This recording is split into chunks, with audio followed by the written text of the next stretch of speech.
All right, everyone. Today we're going to get started continuing our lesson about this chapter, which we talked about yesterday. It's about populism and imperialism. Yesterday we talked about how populism was that political movement for farmers, and they had a lot of ideas to reform the government, make it more democratic, and to have more government regulation of the economy. But the populists don't really win. They got close with William Jennings Bryan, the Democratic candidate in 1896, who was also a populist. But they lost to the Republicans led by William McKinley, who were the party of the city. And the Republicans, who favored keeping the value of money strong by staying on the gold standard, they were able to sway the opinions of factory workers and people who made their living based off of cash. And the 1896 election is really where we see the rural America lose politically to urban America. But that's not the only thing on America's plate in the 1890s. The other major division in politics that starts to crop up is about something called imperialism. Okay, so that's what I want to talk about today. Imperialism. First thing we need to do is we need to identify imperialism and what it is. Okay, so does anyone want to hazard a guess on what is an empire? Anyone?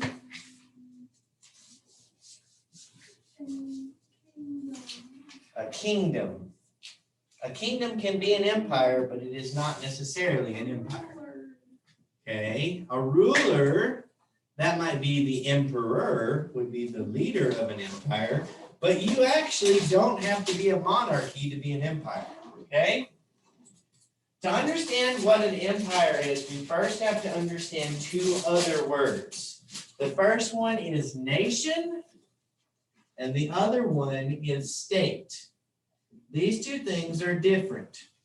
Now, in America, we have a misconception about what states are because we live in the United States of America. You might consider a state to be a subdivision of a country, and that is true in the United States. But in almost every other country in the world, a state is literally the same thing that we think of when we think of a country. A state is a government, a sovereign government. That means they rule over themselves. A sovereign government that controls, it's a sovereign government that controls a territory or territories. Okay? What we think of as states in America, the rest of the world refers to as like provinces. Okay? So like Canada has provinces. We call them states.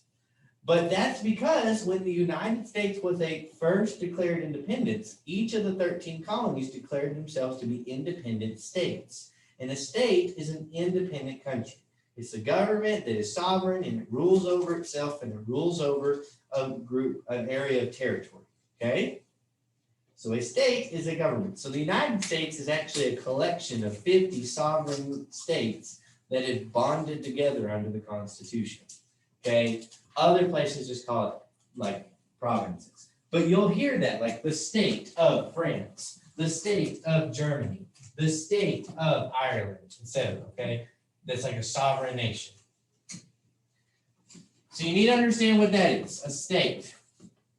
But a state is not the same thing as a nation. Okay? Anyone want to guess what a nation is? What's the difference between a nation and a state?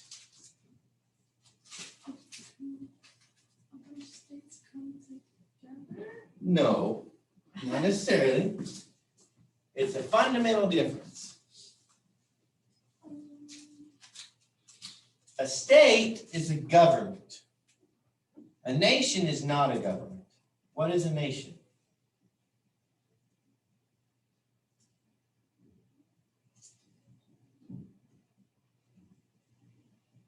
What do you think, Mr. Brown?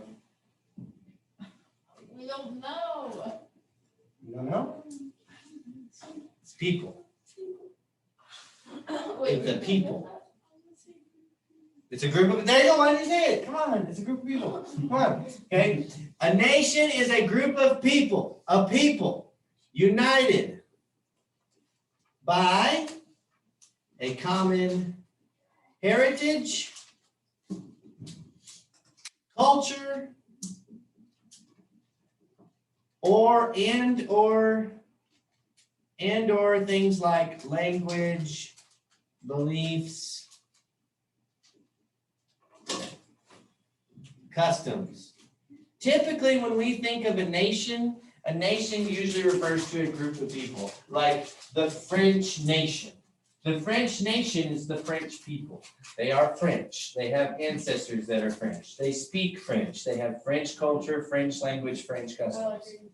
Nationality. Yeah, your nationality. There you go. It's what nation you are. Now, America is different because we define our nation, like the American nation is not necessarily defined specifically by a common heritage or language, or it's mainly our culture and our beliefs. Like in America, you have to like believe in the American system to be an American. It doesn't really matter what your heritage. But for other nations, like you have to be born in French to be French. You know, that's kind of like the idea. Okay. So typically what you see is that nations want to have their own state. And we call this a nation state. A nation state is a group of people that are sovereign over themselves, okay? So America doesn't really like fit as much because we're so diverse, but you think about France, France is like the perfect example of a nation state, okay? They have the French people, they rule over the territory of France, okay? So the government is the state, the people is the nation, okay? It's a nation state.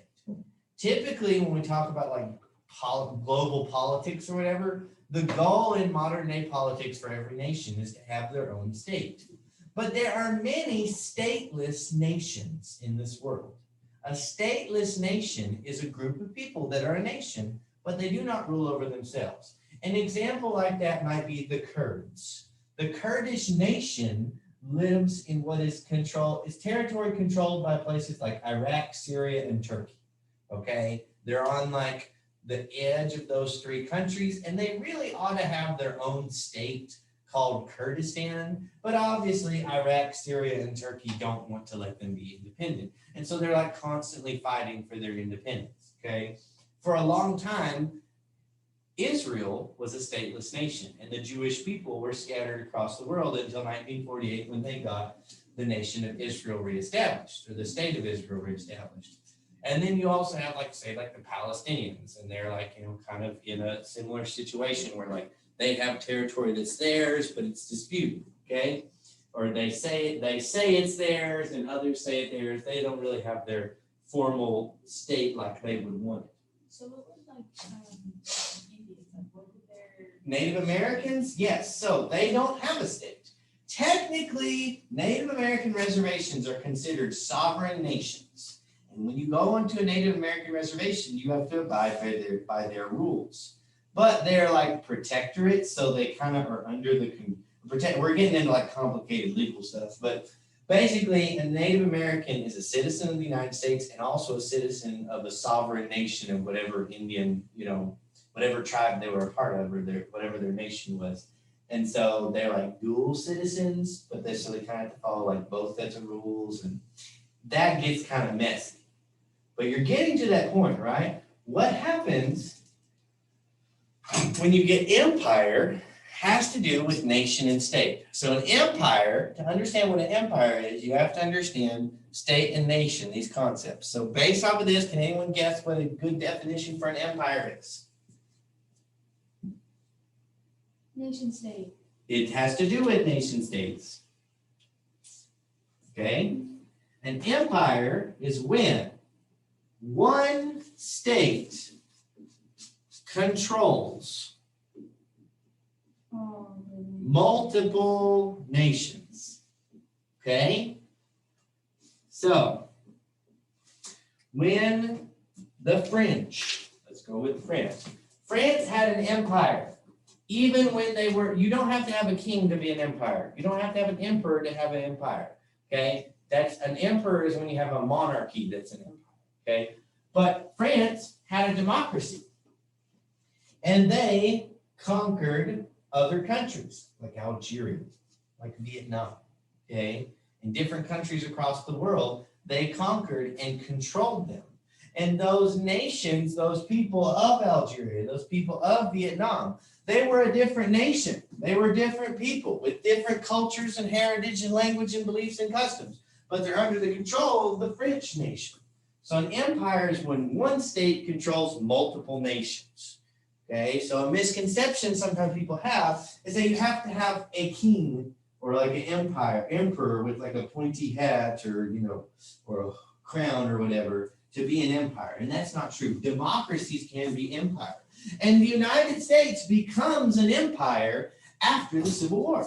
Okay, after the Civil War, we start pushing westward, right? We conquer. You could say we're an empire once we conquer the Native Americans in continental United States, but we become an intercontinental empire after the Civil War. When we hit that coastline, we go through manifest destiny, right? Remember, it's our manifest destiny was that belief that it was our right given to us by God to spread all the way to the West Coast. And then we just kept on going. You hit the ocean and you keep on going. Okay, and there's all these different islands and all these different territories that the United States gains control of over the years, 30, 40, 50 years or so after the Civil War. Okay, and much of this we still retain to this day. Not all of it, but quite a bit. Now, why would the United States want to be an empire? Well, I have four motivations on the board. The first one is we want to be an empire because we've got to get it first before it's gone. There is a limited amount of land in the world, okay? During the late 1800s, the major powers in Europe, like Britain, France, Germany, they started expanding their empires into what today we consider places called the Third World, which is a phrase that comes from the Cold War, so we're not going to get into that much. But Africa and Southeast Asia were big areas for imperial expansion in the late 1800s, okay, 1870 through about 1900 or so. There's a few reasons for this. First thing you might think is we've already talked about empires before, and you're correct. Britain, France, Spain, the Netherlands, they all developed empires. Portugal all developed empires in the Americas right around the time of the 1400s, 1500s, 1600s. And that's correct. But by the time you get to the 1800s, all of North and South America is either conquered or independent. Okay? Africa and Southeast Asia were some of the last places to be conquered or colonized by Europe. Africa took a long time because of many reasons, but one of those reasons was malaria. We've talked about that before. There's a lot of malaria in Africa, and European conquerors just really couldn't go into Africa without dying of malaria, okay? But eventually they developed a cure for malaria called quinine. And once quinine gets on the market, all of a sudden the floodgates are open. And there is literally something called in history the Scramble for Africa, as the European countries raced each other to conquer as much of Africa as they could. There are literally moments where like the British and the French have armies racing through Africa to capture particular areas of land and cities before the other people do. And I've got a map of all the different empires of the world on the next slide that I'll show you. So for the United States, we kind of come late to the party. We don't really get a whole lot of Africa, but the United States, we want a piece of empire before it's gone. We want to get, and a lot of our motivation for some of the things we do, like particularly Hawaii, is we've got to conquer it because if we don't conquer it, somebody else will conquer it. And if someone's going to conquer it, it might as well be us, okay? We'll talk about Hawaii more later. But Hawaii is this island chain that's very strategically located in the Pacific Ocean. And lots of countries, including Great Britain, wanted to own Hawaii. Hawaii was an independent country, and they had a little bit of a military, but nothing that could stop the United States or Great Britain. So if we don't conquer it, Great Britain will. So it's not like we can let them just be independent or whatever, forbid the fact that maybe we could just leave Hawaii alone. No, somebody's going to take it. So it might as well be us, okay? That's kind of how we do a lot of things. Another motivation for empire is actually altruistic. There are a lot of missionaries that benefit from imperialism, okay? Christians who believe in the Bible, they read in Matthew chapter 28, this verse is called the Great Commission, where Jesus tells his disciples to go into all the world and preach the gospel, okay? And many people are motivated for the United States to expand into other parts of the world so that they can bring the gospel, okay? A lot of times missionaries are the first groups of Americans or Europeans to make contact with isolated parts of the world like Polynesia, okay? All these little islands in Southeast Asia and in the South Pacific, okay? For example, the first Americans to go to Hawaii were back in like the 1820s, and they were missionaries, and they came to spread Christianity. And usually the missionaries, they're being nice people, just trying to teach people about the Bible, and a lot of them do a lot of work translating languages, which later on, like for example, missionaries, one of the things that they do is they try to write the Bible in the language of the people that they talk to, right? Well, sometimes they come across groups of people that don't have written language. And so there are many people across the world that are not Christians that have benefited from Christian missionaries just because they've helped them write out their language, like give you a written alphabet to read and write in your own language. And they did it so they could give them the Bible, which is good. And it also helps them have other things like, now they can write down laws. Now they can write down books, or they can, just be able to write. And that's a really important skill to have, especially to interact with the rest of the world. So these missionaries go, and then that makes it easier. A lot of times the missionaries, they'll go somewhere into, the heart of Africa, and they'll send back reports to their home countries about what's going on in their mission work. And then other people who are more economically motivated rather than religiously motivated say, you know what, we ought to just go ahead and conquer that place. And then, missionaries can go wherever they want to. So there is a motivation to bring the gospel to the rest of the world, which kind of goes along with empire. Another motivation for empire is to get the money, to get the natural resources that are available. The United States, for the most part, the contiguous United States is a temperate climate, okay? There are some things that we just can't grow in the United States, like southern Florida, southern Texas. There are some places where you can grow tropical stuff. But sugar cane, like you can grow in like some parts like Louisiana and in Florida and other places, but it's much easier to grow sugar in tropical islands, okay, like the Caribbean or in South Asia. Okay, it's easy to grow sugar in Hawaii. It's hard to grow it in, Nebraska. But those are things that we want, okay? It's easy to grow pineapples in Hawaii. It's easy to get rubber from the Philippines. It's hard to get it in the United States. You know that rubber comes from a tree, right? Well, today, most of our rubber a lot of our rubber is synthetic, and they can make it out of oil and stuff. But for a long time, rubber, which was a super important product for us to use in the Industrial Revolution, making cars and parts for machines and stuff, it comes from a plant. It's like the sap of a rubber tree, literally. And they take the sap of a rubber tree and they process it into rubber, okay? You can't really grow it in the United States. So we've got to buy it from somewhere else. So if you buy it from another country, then you have to pay them. You might have to pay taxes for importation.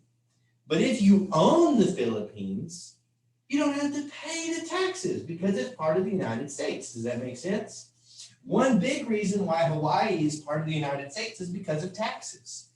There were Americans that were already living in Hawaii growing sugar that were just farmers. They were farmers who bought land in Hawaii, big sugar plantations, and they were living in Hawaii, a foreign country, selling sugar to the Americans. But then they put a tax on sugar, and the Americans living in Hawaii had to pay taxes to sell sugar to America. And they said, you know what, this is just silly. Let's just conquer Hawaii, then we won't have to pay taxes anymore. Okay? But there are natural resources available in these foreign countries that could benefit our own economy. At the same time, if they're our colony, we can force them. A colony is a nation under the control of another, okay? If we have this colony, we can force them to buy our stuff. So if they want to go buy a brand new, let's say a brand new car, they're going to have to buy it from America, not from Germany, not from some other country like Britain. If they're our colony, they're going to buy American. So this provides markets for our products, and it provides resources for our economy. And the fourth one is geographic. Sometimes you want an imperial possession just for the geographic location. If you look at the American Empire, a lot of it is just little tiny islands. And it's like, why would we fight over these little tiny islands in the middle of the Pacific Ocean, like a square mile? Like, what is the benefit of these islands? And you'll notice that all these little islands, a lot of them still belong to like imperial countries, like the UK, France, America. There's a lot of these little islands that are still administered by countries in Europe or in America. The reason has to do with geography. Okay? The ocean is big. That's your science fact for today, okay? You go tell your science teacher the ocean's big. It's true, okay? It's big and it takes a long time to go across it. Most of the boats that they were using at this time period to transport goods are running off of coal, okay? All right? Coal is heavy. It takes up a lot of space. If you were to load up a boat in San Francisco with enough coal to get all the way to China, to sell goods in China and buy goods in China, and then go all the way back to America, if you loaded them up with enough coal to make the whole trip, the whole boat would be full of coal, and you wouldn't have any room for other stuff. Does that make sense? So a lot of these little islands are basically gas stations. They're coal refueling stations. They're big islands that we just dump a lot of coal on, and we use them to refuel other boats. They also provide bases for people to stop if they get in trouble or if there's a storm and they need to wait it out. Okay, these are basically like gas stations or fortresses. Hawaii is geographically the most important islands in the Pacific Ocean. Whoever owns Hawaii basically controls the Pacific Ocean. Okay, it's right in the middle. It is the halfway point. It's not exactly the halfway point, that's midway, but anyways. Moving on, it's like the halfway point. If anything is trying to get to the United States, it has to go through Hawaii. If anything's trying to get to China or Japan or Asia, it has to go through Hawaii. Hawaii is like a shield and a buffer. If we own Hawaii and someone tries to attack us from the Pacific Ocean, they got to go through Hawaii first. It's the first line of defense. And so whoever owns it can really mess up, make things inconvenient. If you own Hawaii, you can send out patrols and raids all across the ocean and shut down the Pacific Ocean as a transport area, okay, like moving across it. So this is geographically very, very important. In the United States, we saw the value of Hawaii, and that's why we took it. That's why we kept it, because it's important. These are things that we want and things that we need.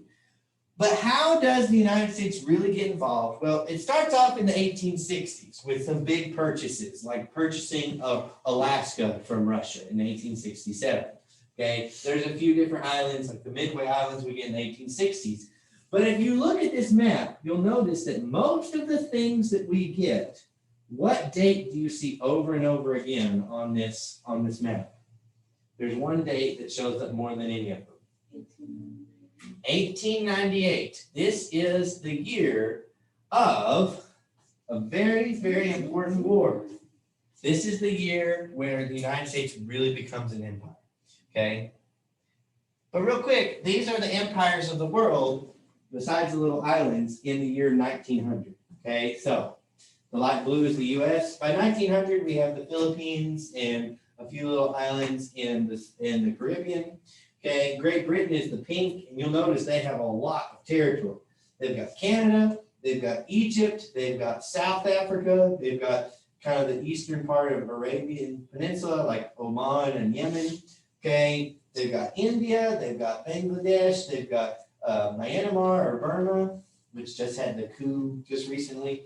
Okay, they have what part of Eastern, they call it the Dutch East or Malaysia. Yeah, it's called Malaysia next to Indonesia anyways. And then they have Australia, New Zealand, and part of New Guinea. Okay, the French, they have a huge chunk of North Africa. They have Madagascar, Vietnam. Italy, they had some parts of Somalia. Do they still have Madagascar? No, I think it's an independent country now. Germany, they were starting to get a piece of the pie with some parts of Eastern Africa and Western Africa. Belgium, this little tiny country right there, they owned the Congo, and that was a big mess, the stuff they were pulling in the Congo. You also have the Ottoman Empire, kind of had some push into Africa. And then there's also Portugal's got a little bit, and the Dutch or the Netherlands, they own the Dutch East Indies, which is now Indonesia. Okay, so a huge and this conquest was like in 20 years. Like in 20 years, as soon as they figured out how to defeat malaria, it was like bam, Africa was conquered. Okay, so these really powerful industrial nations, and Russia also had parts of it as well. These really powerful industrial nations, they start conquering Africa and Southeast Asia very, very quickly during the 1800s. Okay, let's talk about 1898. Okay, the Spanish-American War. One of those empires that you didn't see a lot of on that map was Spain, and that's really interesting. At one point in time, Spain was the most powerful country in the world. If you remember, during the 1500s, Spain had conquered all of Mexico, the southwestern part of what is now the United States, and most of South America, except for basically Brazil and a little bit like Guyana. Okay, but most of the Caribbean, most anywhere that they speak Spanish today, basically was part of Spain's empire. They even had the Philippines in Asia. Okay, where people speak Spanish today, the Spanish probably conquered it. Okay, except for Spain, which was, I guess, already conquered under Spain. Anyway, so Spain was the largest empire. They had the most wealth in the world because like their colonies were loaded with gold. Remember all the gold in Mexico where the Aztecs were, all the gold and silver in Peru where the Incas were. Spain was incredibly wealthy. But by the time you get to the 1890s, Spain is a crumbling empire. Most of the countries of Latin America get their independence in the mid-1800s. Mexico gets theirs in, I think, 1820. There's a bunch of different, Simon Bolivar leads a bunch of revolutions in South America, and pretty much they all are independent by the by 1890, there's pretty much nothing left except for Cuba, Puerto Rico, the Philippines, and a smattering of islands in the Pacific Ocean. Other than that, they're basically wiped out, okay? But they are holding on to Cuba in the Philippines. And in Cuba and in the Philippines, the people there want their independence. Now, the United States, we don't care that much about the Philippines. They're way on the other side of the world. But Cuba is right on our doorstep, okay? It's a very, very short trip from the United States to Cuba, okay? There are parts of the United States, like the Florida Keys, where it's like you're basically right there. You can like row a boat to Cuba. It's not that far. Well, maybe not. But anyways, it's really close. Americans did a lot of business in Cuba. There are a lot of Americans, farmers that sell food to Cuba and buy things from Cuba. And there's a lot of manufacturing companies that sell stuff to Cuba. Okay, there's a lot of interaction between the United States and Cuba. Okay. And there's a lot of Americans that have a lot of money invested in Cuba. And when the Cuban people want their independence, Americans were like, yeah, we support that. And a lot of Americans are sympathetic to the Cuban people. But the Spanish are incredibly cruel.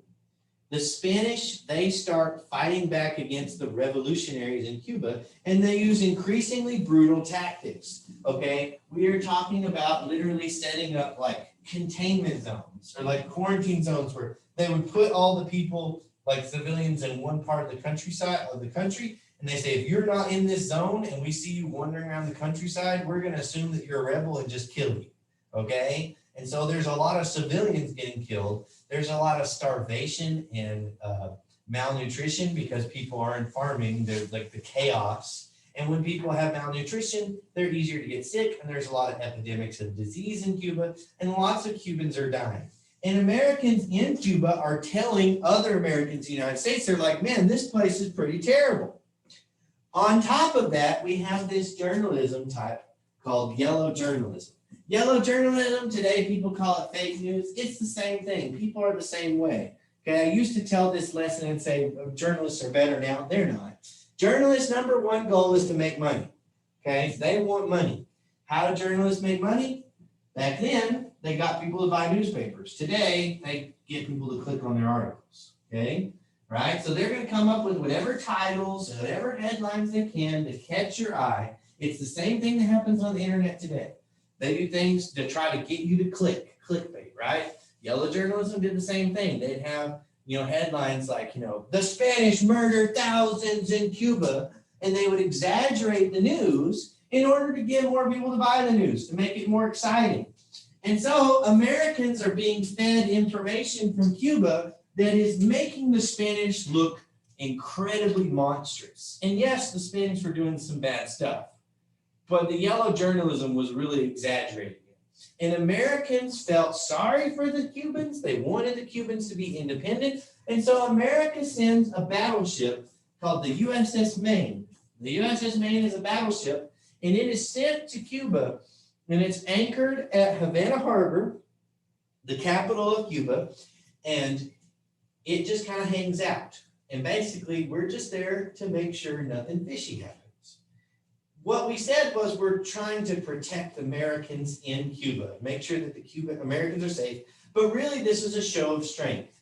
We're reminding Spain that we're pretty strong. You see, Spain has been declining. Their economy is declining, their empire is declining, but America is on the up and up, okay? We're the new kid on the block. We've got our big fancy factories, and we've built some big fancy boats. Steamboats with metal hulls, okay, with more advanced cannons that are rifled, that can fire farther and shoot more accurately. We've got some powerful boats. And we send the USS Maine as kind of just showing off, just saying, hey, better step off, okay, you better watch out.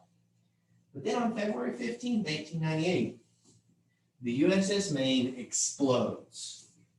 Now, America and Spain have been at each other. We've been trying to tell Spain to back off, to let Cuba go free, and Spain's kind of like, stay out of our business. This is our business, not your business. This is our territory, Cuba. You back off, you nosy Americans. So America and Spain haven't been getting along. And then our battleship blows up right outside of their island. What do you think the yellow journalists are going to say about this explosion on this battleship? Who are they going to blame it on? Spain, exactly. It makes sense. Spain blew up our battleship, and Americans want revenge. Now, in truth, it's very likely that it was just a freak accident. A boiler exploded. Based off of current historical research. Now, I can't say 100% that it was a boiler accident, but I'm pretty sure it was, okay? But at the time, people didn't stop and think, well, maybe it was an accident, okay? People have been led to believe that the Spanish are monsters, that they're killing their own civilians. Why wouldn't they blow up an American battleship? That's just like the jerks and dirty, rotten scoundrels they are. And so America demands to go to war. And so we do. In 1898, we go to war with Spain. The Spanish-American War is an absolute butt whooping. If you look in the dictionary and you look up the word butt whooping, you won't see this. But if I was to write a dictionary, I would probably put the Spanish-American War right there, because the United States beats the tar out of Spain, up and down and all around the world, okay? Our military is more advanced. we are eager, we're ready to fight, and the Spanish, meanwhile, are demoralized. Their country is kind of in a decline, and they are not ready.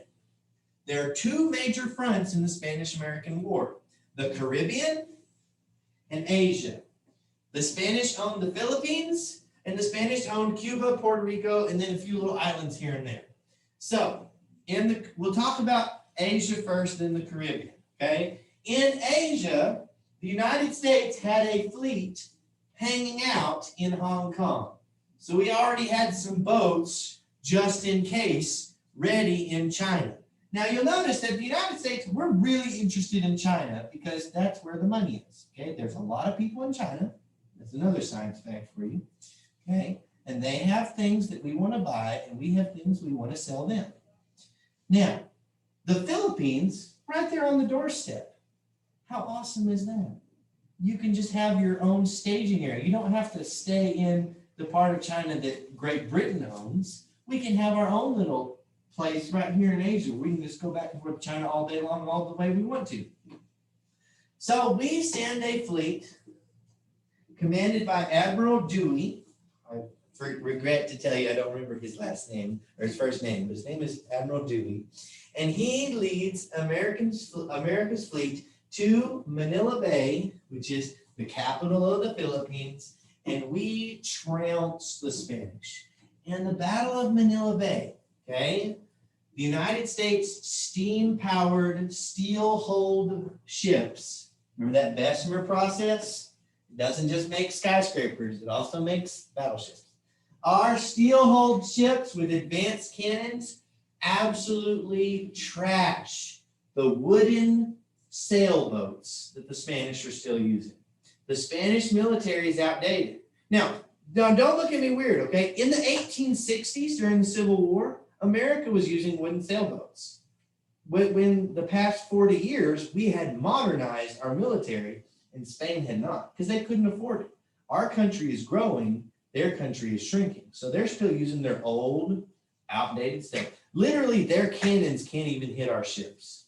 Our cannons are so good, we just stay out of range, and it's just like shooting fish in a barrel. In the Battle of Manila Bay, more Americans get hurt from sunstroke than Spanish bullets. Okay? They're out in the sun all day shooting Spaniards, and a few people get too hot. Like, I think someone dies of sunstroke, but barely nothing from the Spanish actually touches us. So in one battle, boom, we took over the Philippines. Well, we got to deal with the Filipinos, but we defeat the Spanish, okay?